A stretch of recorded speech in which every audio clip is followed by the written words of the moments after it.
If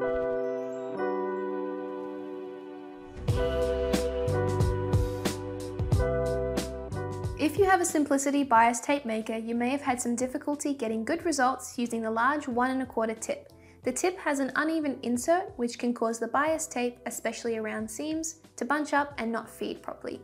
To fix this issue, we have manufactured our own insert, so I'm going to show you how to install it.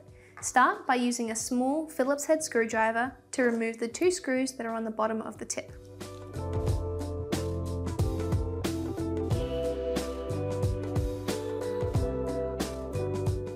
Set them aside for now. I recommend putting them in a bowl to stop them rolling away.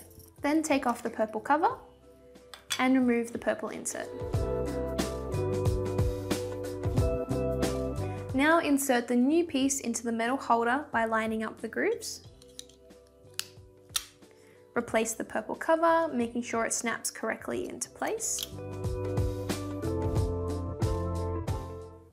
Then you can replace the screws.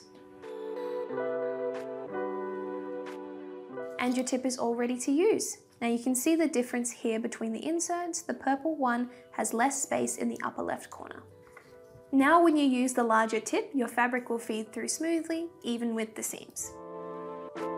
I've also found using it without the stand or the roller has given me better results. Instead, just guide the fabric through the tip with your hands.